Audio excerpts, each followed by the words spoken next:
का प्रथम भाग लेकर उपस्थित हुई हूँ।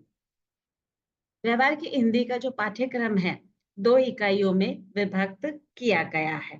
पहली इकाई में 4 सब टॉपिक्स हैं। पहला है व्यवहारिक हिंदी के विविध रूप, सामान्य परिचय, बैंकों में प्रयोग होने वाली हिंदी, संपर्क भाषा के रूप में हिंदी का प्रयोग, ये इसका तीसरा है। चौथा है बम्बईया, कलकत्तिया और हैदराबादी हिंदी। व्यवहारिक हिंदी का अर्थ हम देखते हैं। व्यवहारिक हिंदी का जो अर्थ है वह सामान्य बोलचाल की भाषा है। मनुष्य सामाजिक प्राणी है। जन्म से लेकर मृत्यु तक वह अपनी सारी गतिविधियां समाज के द्वारा ही पूर्ण करता है। समाज में सभी प्रकार के लोग एवं विचारों के आदान प्रदान या संप्रेषण के लिए व्यक्ति व्यवहारिक रूप से अपनी बात रखता है। ऐसे में मनुष्य कई तरह से अपने हाव भाव को रखता है, जैसे संकेत के माध्यम से या आधुनिक स्तर पर इमोजी के माध्यम से विचारों का आदान प्रदान किया जाता है। हम देखते हैं आधुनिक स्तर पर अनेक प्रकार के इमोजी हमारे आ गए हैं और उसके माध्यम से हम व्हाट्सएप पर या ट्विटर पर या फेसबुक पर किसी भी तरह की अगर कोई भी निवेदन करना होता है या किसी भी तरह का कोई गिफ्ट भेजना होता है या हम कहें किसी भी तरह से हम अपने संकेतों को आजकल इनके माध्यम से भेजकर अपनी अभिव्यक्ति करते हुए दिखाई देते हैं। जैसे उदाहरण, हमें किसी से नमस्कार संबोधित करना है तो हम हाथ जोड़कर नमस्कार संबोधित करते हैं, अगर सुबह का समय है। और अगर यही दोपहर या शाम का वक्त है तो हम किसी बात से खुश होकर, प्रसन्न होकर हम हाथ जोड़ते हुए और धन्यवाद ज्ञापित भी करते हुए दिखाई करते हैं। तो इस तरह से विचारों का आदान प्रदान हम अधिकतर करने लगे हैं। व्यवहारिक हिंदी के अंतर्गत सामान्य व्यक्ति ग्रामीण हो या शहर का बचपन से लेकर मृत्यु तक अपने भाव विचार लोगों के साथ आदान प्रदान करता है, उसे व्यवहारिक हिंदी कहा जाता है। इस प्रकार व्यवहार के अंतर्गत जिन शब्दों या प्रतीकों की वह प्रस्तुतिकरण करता है या प्रस्तुत करता है अपनी बातों के जरिए, उसे हम व्यवहारिक हिंदी के अंतर्गत रखते हुए दिखाई देते हैं। व्यवहारिक हिंदी की परिभाषा विद्वानों के अलग अलग मत के अनुसार उन्होंने अपनी परिभाषा दी है, पर मैं सामान्य स्तर पर यहाँ पर बताना चाहूंगी कि व्यवहार में प्रस्तुत की जाने वाली भाषा को व्यवहारिक हिंदी कहा जाता है। प्रशासन और व्यवसाय में प्रयोग की जाने वाली भाषा व्यवहारिक हिंदी के अंतर्गत ही आती हुई दिखाई देती है। इस तरह से हम देखते हैं कि व्यवहारिक हिंदी का जो अर्थ और परिभाषा है वह किस तरह से हमारे जीवन में महत्व रखती हुई दिखाई देती है। कई स्तर पर हम देखते हैं कि कई बार व्यवहारिक हिंदी में हम औपचारिक अनौपचारिक स्थिति के अंतर्गत भी बात करते हुए दिखाई देते हैं। अगर हम औपचारिक स्थिति के अंतर्गत बात करते हैं तो उसमें हम व्याकरण में किन किन शब्दों का कैसे प्रयोग किया जाता है उसके अंतर्गत करते हुए दिखाई देते हैं। पर जहां हम ग्रामीण लोगों की बात करें या सामान्य जीवन में व्यक्ति या कम पढ़े लिखे लोगों की बात करें तो वह अपनी अभिव्यक्ति, या पढ़े लिखे लोगों की भी बात करें तो वह अपनी अभिव्यक्ति में सामान्यतः अनेक प्रकार के शब्दों का प्रयोग, वाक्यों का प्रयोग सहज रूप से कर जाते हैं। वहां पर कहीं भी उतार चढ़ाव बल नहीं देते हुए दिखाई देते हैं, ना ही अल्प विराम, पूर्ण विराम या समुच्चय बोधक शब्दों का प्रयोग करते हुए दिखाई देते हैं। या फिर हम ऐसे भी देखते हैं कि जैसे आपने सामान्यतः सुना होगा कि कई बार कहते हैं कि आटा पिसवा लाया। जैसे व्यवहारिक हिंदी में तो सामने वाला खुद ही समझ जाता है कि गेहूं पिसवाने जा रहा है। कई बार हम ये भी संकेत देते हुए दिखाई देते हैं कि टंकी मोटर भर गई है, तो मोटर तो नहीं भर सकती, टंकी भर गई है। तो व्यवहारिक हिंदी में हम कई बार इसी तरह के शब्दों का प्रयोग करते हुए दिखाई देते हैं अनौपचारिक स्तर पर हम देखते हैं वाक्य की शुद्धता उसमें हमें नहीं दिखाई देती है। हाँ, समझने के आधार पर हम समझ लेते हैं, पर व्याकरण के आधार पर यह अशुद्ध वाक्य कहलाता है। हम देखते हैं कि व्यवहारिक हिंदी में अनौपचारिकता और औपचारिकता दोनों का समावेश होता है। व्याकरण के अनुसार देखा जाए तो व्यवहारिक हिंदी में औपचारिकता का होना अनिवार्य है, क्योंकि वह उसकी शब्दावली है। सरकारी, गैर सरकारी या अन्य संस्थान जैसे कार्यालय, डॉक्टर, पत्रकार, टीचर, व्यवसाय, व्यापार या पत्रकार आदि सभी व्यवहारिक हिंदी का प्रयोग करते हैं। व्यक्ति भाषा के विशिष्ट रूपों के द्वारा व्यवहारिक हिंदी का प्रयोग करता हुआ दिखाई देता है, जिसे प्रयोजन मूलक हिंदी भी कहा जाता है। ऐसा माना जाता है कि सामान्य भाषा और विशिष्ट भाषा अपनी संरचना और शब्दावली से एक तरह से शब्दावली से भिन्न होती है। भाषा के इतिहास पर दृष्टि डाल ले तो बोलियां या साहित्यिक रूप बहुत पुराना है, लेकिन व्यवहार और प्रयोजन मूलक के अनुसार आधुनिक रूप में दिखाई देता है। प्रयोजन मूलक का अर्थ है प्रयोजन के आधार पर अपनी बात कहना। प्रयोजन प्र जमा योजन से बना है, यानी कि मूल शब्द है योजन, उसमें प्र उपसर्ग लगा है। जो योजना के धरातल पर बोला जाए उसे प्रयोजन के आधार पर कहा जाता है। हम देखते हैं कि भाषा को प्रयोजन के आधार पर कई तरह से एक तरह से प्रस्तुत किया जाता है, जैसे राष्ट्रभाषा, राजभाषा, संपर्क भाषा, मानक भाषा, साहित्यिक भाषा, स्वभाषा, मातृभाषा, शैक्षिक भाषा, न्यायिक भाषा, जनसंचार की भाषा या प्रौद्योगिकी भाषा के या औद्योगिकी भाषा के अंतर्गत बोला जाता है। राष्ट्रभाषा से तात्पर्य है देश के अधिकांश भूभाग में जिस भाषा का प्रयोग किया जाता है उसे राष्ट्रभाषा कहते हैं। राजभाषा से तात्पर्य है कि हम सरकारी स्तर पर या प्रशासनिक स्तर पर जिस भाषा का प्रयोग करते हैं उसे राजभाषा कहा जाता है। संपर्क भाषा से तात्पर्य है अपने आप को जब किसी व्यक्ति से जोड़ते हैं, यानी कि संबंध बनाने के धरातल पर अपनी भाषा को वहां पर रखते हैं, तो उसे एक संपर्क भाषा के अंतर्गत माना जाता है। जैसे दो हिंदी भाषा भाषी अपनी बात सहज रूप से कह सकते हैं, पर दो हम देखते हैं कि अन्य धरातल पर एक तमिल है, एक तेलुगु बोलने वाला है, तो वह अपनी बात को सहज रूप से नहीं रख सकता और ना ही वह उस तरह का संपर्क बना सकता है। मानक भाषा से तात्पर्य है कि संज्ञा अनुसार शब्दों और अक्षरों में अनेक प्रकार के परिवर्तन होते हुए दिखाई देते हैं। ऐसे में हम देखते हैं कि किस तरह से सरकारी कार्यालय में या स्कूल, कॉलेज या हम देखते हैं कि समाचार पत्रों में किस तरह की भाषा का प्रयोग किया जाता है, उसे मानक भाषा कहते हैं। साहित्यिक भाषा से तात्पर्य है जिसमें साहित्य की उत्पत्ति होती है, उसे साहित्यिक भाषा कहते हैं। जैसे कि हम देखते हैं प्राचीन काल से लेकर अब तक जितना भी हमने इतिहास पढ़ा है वह साहित्यिक अंतर्गत के रूप में ही हमने पढ़ा है। स्वभाषा यानी कि खुद निर्मित की गई भाषा को हम स्वभाषा के अंतर्गत रखते हैं। मातृभाषा, मातृभाषा से तात्पर्य है माँ द्वारा सिखाई जाने वाली भाषा को हम मातृभाषा कहते हैं। शैक्षिक भाषा हम देखते हैं कि पहली क्लास से लेकर और 12वीं क्लास तक हम अनेक प्रकार के विषय पढ़ते हुए दिखाई देते हैं, जैसे हम हिंदी, अंग्रेजी, भूगोल, इतिहास, विज्ञान आदि हम जिस भाषा में पढ़ते हैं वह शैक्षिक भाषा के अंतर्गत आता हुआ दिखाई देता है। न्यायिक भाषा हम देखते हैं कि न्याय के धरातल पर जिस भाषा का प्रयोग किया जाता है उसे न्यायिक भाषा कहते हैं। जनसंचार की भाषा हम देखते हैं कि आज के धरातल पर हम अनेक प्रकार से सामूहिक रूप से सोशल मीडिया पर अपनी बात रखते हुए दिखाई देते हैं कि हम अपनी बात दर्शकों तक, श्रोता तक या जन समूह तक कैसे पहुंचा पाए। प्रौद्योगिकी भाषा से हमारा तात्पर्य है कि हम किस तरह से अपने उद्योग को, अपने व्यापार को, अपने व्यवसाय को आगे बढ़ाने के लिए जिस तरह की भाषा का प्रयोग बाजार में किया जाता है उसे प्रौद्योगिकी भाषा के अंतर्गत रखा जाता है, यानी कि हम उसके अंतर्गत ही अपनी बात कहते हुए दिखाई देते हैं।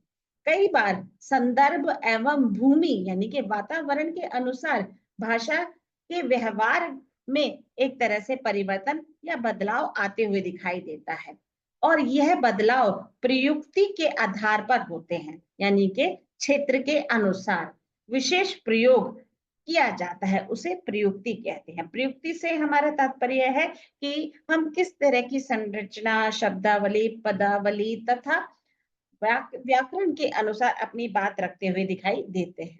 महत्व और उपयोगिता, हम देखते हैं कि सामान्य बोलचाल की भाषा के आधार पर भी हम व्यवहारिक हिंदी का महत्व और उपयोगिता सिद्ध करते हुए दिखाई देते हैं। हम हर वक्त साहित्यिक रूप में अपनी बात या व्याकरण में गठित अनुसार अपनी बात नहीं कह सकते हैं। हम सामान्य रूप में यानी कि आम बोलचाल की भाषा में हम अपनी बात कहते हुए दिखाई देते हैं। और ये जो हम एक तरह से प्रथा कह लें, ये कहीं ना कहीं जब से मनुष्य का जीवन आरंभ हुआ है और जब तक वह मृत्यु के धरातल पर नहीं पहुंचता, वह सामान्य रूप से यानी कि आम बोलचाल की भाषा में अपनी बात अपने प्रियजन से, अपने परिवार से, समाज के अनुसार करता हुआ दिखाई देता है।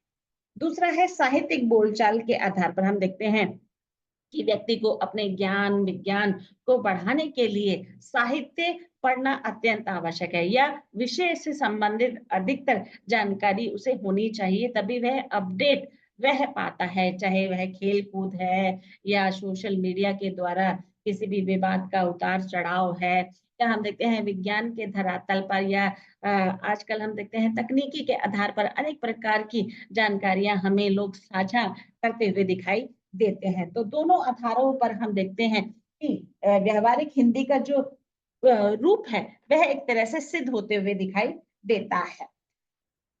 व्यावहारिक हिंदी के विविध रूप, जैसे यहाँ पर अनेक प्रकार के विविध रूपों का जिक्र किया है, जैसे वाणिज्यिक और व्यापारिक हिंदी, हम देखते हैं कि हमें दोनों ही धरातल पर इसका प्रयोग हम करते हुए दिखाई देते हैं, क्योंकि हम वाणिज्य और व्यापारिक धरातल पर देखें तो यह अनेक प्रकार से व्यापक और महत्वपूर्ण है। सभी वर्गों में इसका एक तरह से प्रयोग और संबंध होते हुए दिखाई देता है। व्यापार, व्यवसाय, बीमा, बैंकिंग, शेयर बाजार, मंडी आदि में इसका महत्वपूर्ण प्रभाव देखने को मिलता है, जो आज के धरातल पर हम देखते हैं कि अनेक प्रकार से दिखाई दे रहा है। वैज्ञानिक और तकनीकी हिंदी, इससे धरातल पर मैं एक बात और कहना चाहूंगी, ये जो वाणिज्यिक और व्यापारिक हिंदी है, इसमें कहीं ना कहीं संपर्क भाषा होने के कारण इसका महत्व अधिक देखा जा सकता है। जैसे उत्पादन से लेकर बाजार तक और वितरण तक अनेक रूपों में इसकी महत्ता और उपयोगिता सिद्ध होती हुई दिखाई देती है। जैसे हम कई बार देखते हैं कि बाजार में जो उसका उतार है या चढ़ाव हमें दोनों रूपों में देखने को मिलता है। अगर आज की मैं बात कहूं तो आपको बहुत अच्छे से समझ में आएगी कि आज हम देखते हैं चाहे टमाटर है, प्याज है, आलू है, इन सब्जियों के जो रेट हैं वह बढ़ते चढ़ते हुए दिखाई देते हैं। कई बार धनिया का जो रेट है वह भी आसमान छूते हुए दिखाई देता है। और आज हम देख सोने की बात करें तो सोना हम देखते हैं कि तिगुना चौगुना बढ़ गया है, जो कि सामान्य व्यक्ति की पहुंच से बाहर होता हुआ दिखाई दे रहा है। तो ऐसे में हम देखते हैं कि व्यवहारिक हिंदी का जो प्रयोग है वह कहीं ना कहीं इसके माध्यम से आगे बढ़ रहा है। दूसरा है वैज्ञानिक और तकनीकी हिंदी। प्रयोग के आधार पर हम देखते हैं कि आज का युग तकनीक का युग है। उसके अनुसार विषय रसायन, भौतिकी, जीव विज्ञान, चिकित्सा, कंप्यूटर और यांत्रिकी आदि, इनकी भाषा एक तरह से विशिष्ट होती है। यानी कि हम देखते हैं कि डॉक्टर की भाषा अलग होती है, तो हम देखते हैं वैद्य की भाषा भी अलग दिखाई देती है। तो उसके आधार पर यहाँ पर इसको 4 भागों में विभक्त किया है। पहला है पुस्तकों के रूप में विज्ञान। हम देख रहे हैं आज के धरातल में पुस्तकों का ज्ञान पहले से ही हम देखते हैं सर्वाधिक रूप से मनुष्य ग्रहण करता हुआ दिखाई देता है, और इससे ही वह अपने ज्ञान का एक तरह से विकास भी करते हुए दिखाई देता है। हम देखते हैं कि आज के धरातल पर आप चाहे पहले हम ये देखते हैं कि जो पहले जब विषय हुआ करते थे वो सारे हिंदी में हुआ करते थे। आज से अगर मैं 40 साल पहले की बात करूं तो सारे विषय हिंदी में होते थे और केवल अंग्रेजी अंग्रेजी में हुआ करती थी। और आज हम देखते हैं हिंदी हिंदी में है सिर्फ, और सारी जो विषय है वो अंग्रेजी में एक तरह से उसका प्रादुर्भाव होने जा रहा है और हो रहा है। पर हम देखते हैं नई राष्ट्रीय शिक्षा नीति के आधार पर बहुत सारा सुधार भी देखने को मिल रहा है। चाहे इंजीनियरिंग की पढ़ाई हो या विज्ञान की पढ़ाई हो, उसके लिए भी अनुवादित रूप का जो आधार है वह एक तरह से प्रकट किया जा रहा है। और उसके आधार पर, क्योंकि हम देखते हैं कि जैसा समाज है, जैसे व्यक्ति है, उसी के अनुरूप हम वैसे ही एक तरह से कोशिश करने के लिए प्रयास करते हुए दिखाई देते हैं। तो पुस्तकों के रूप में हम देखते हैं विज्ञान का जो रूप है वह व्यवहारिक रूप एक तरह से स्पष्ट होते हुए दिखाई दे रहा है। शोध पत्रों तथा शोध पत्रिकाओं के रूप में हम देखते हैं कि शोध पत्रों तथा शोध पत्रिकाओं का आज बहुत ज्यादा महत्व है, और हम देखते हैं कि अनेक प्रकार की जो पत्रिकाएं हैं वह समय समय पर रिसर्च यानी कि अनुसंधान के आधार पर अपने विषयों को एक तरह से पारित करते हुए दिखाई देती है। और उन शोध पत्रों के अनुसार हमें पता चलता है कि हमारे जो विषय हैं उनके द्वारा किस तरह की रिसर्च हमारे लिए एक तरह से हो रही है। तो उसमें भी हम देखते हैं कहीं ना कहीं व्यवहारिक हिंदी का जो रूप है वह साहित्यिक अंतर्गत में एक तरह से व्यक्त होते हुए दिखाई देता है। कोशों तथा विश्व कोशों के रूप में हम देखते हैं कि सामान्य व्यक्ति के जीवन में कोशों का शायद उतना महत्व नहीं है, पर हम साहित्यिक इधर आधार पर देखते हैं कि कोशों का जो महत्व है बहुत ज्यादा अधिक है, क्योंकि हमें अनेक प्रकार के, चाहे समानांतर कोश हो, पर्यायवाची कोश हो या विश्व कोश हो, या हम देखते हैं पुस्तक कोश हो, या ऐतिहासिक कोश हो, या हम देखते हैं कि राजनीतिक कोश हो, हिंदी कोश हो, अंग्रेजी हो, बंगला हो, या अनेक प्रकार की बोलियों या भाषा के संदर्भ में हम देखते हैं अनेक प्रकार के कोशों का जो स्तर है वह दिन प्रतिदिन बढ़ता चला जा रहा है, और शोध के माध्यम से हम उसको देख भी सकते हैं। वह है जनसंचार माध्यम के रूप में। आज हम देख रहे हैं कि तकनीकी का युग है, और तकनीकी में किस तरह से सोशल मीडिया, यूट्यूब, या हम देखते हैं कि फेसबुक, ट्विटर किस तरह से अपनी भागीदारी निभाता हुआ दिखाई देता है। अगर किसी भी तरह की कोई सूचना हमें जन समूह के सामने प्रस्तुत करनी होती है तो वह सोशल मीडिया का सहारा लेकर अपनी बात तकनीकी के माध्यम से व्यवहारिक हिंदी में करते हुए दिखाई देता है। पर हम देखते हैं कि जब भी हम हिंदी का प्रयोग करते हैं तो हमें शब्दों का, वाक्यों का बहुत ही सहज शिष्टाचार में प्रयोग करना अत्यंत आवश्यक होता है। विधिक हिंदी, विधिक हिंदी से यहाँ तात्पर्य है कि हम देखते हैं कि जैसे कानून की जो भाषा है, या हम देखते हैं जो कोर्ट की जो भाषा है, न्यायालय की जो भाषा है, उसे कहीं ना कहीं विधिक हिंदी कहा जाता है, क्योंकि हम देखते हैं कि उसमें निश्चित शब्दावली का एक तरह से प्रयोग होता हुआ दिखाई देता है। निश्चित से यहाँ तात्पर्य है पारिभाषिक शब्दावली का प्रयोग होते हुए दिखाई देता है। हम देखते हैं पारिभाषिक शब्दावली को दो भागों में एक तरह से विभक्त किया गया है, अर्ध पारिभाषिक शब्दावली और पूर्ण पारिभाषिक शब्दावली। अर्ध पारिभाषिक शब्दावली से तात्पर्य है कि उसका प्रयोग हम देखते हैं कि सामान्य रूप में भी हो सकता है और विशेष रूप में भी हो सकता है।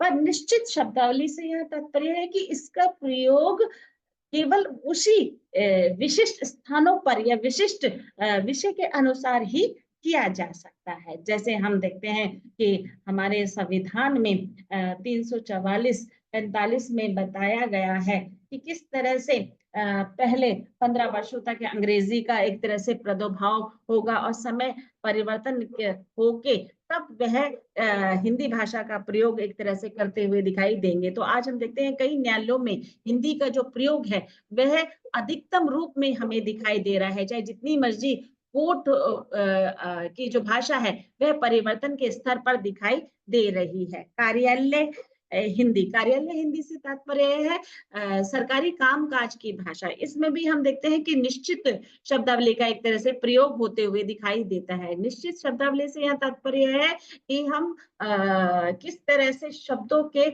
मानक रूप को एक तरह से प्रकट करते हुए दिखाई देते हैं। हम देखते हैं कि अगर भाषा का जो प्रयोग है वह पूरी निष्ठा तरीके से किया गया है, शिष्टाचार से किया गया, अपनी बात बहुत ही एक तरह से निवेदन के रूप में कही जा रही है। हम देखते हैं कि हमारे यहाँ पर बहुत सारे कार्यालयों में अनेक प्रकार से शुद्ध हिंदी का प्रयोग होते हुए दिखाई देता है। जनसंचार हिंदी, हम देखते हैं, अभी मैंने इसके बारे में जिक्र किया था आपको कि किस तरह से पत्र पत्रिकाओं, रेडियो, टेलीविजन और तेज रफ्तार से बदलता हुआ सोशल मीडिया इसका प्रमुख उदाहरण है। हम देखते हैं कि अनेक प्रकार से लोग अपनी बात सोशल मीडिया यानी कि जनसंचार के माध्यम से अपनी बात कहते हुए नजर आ रहे हैं।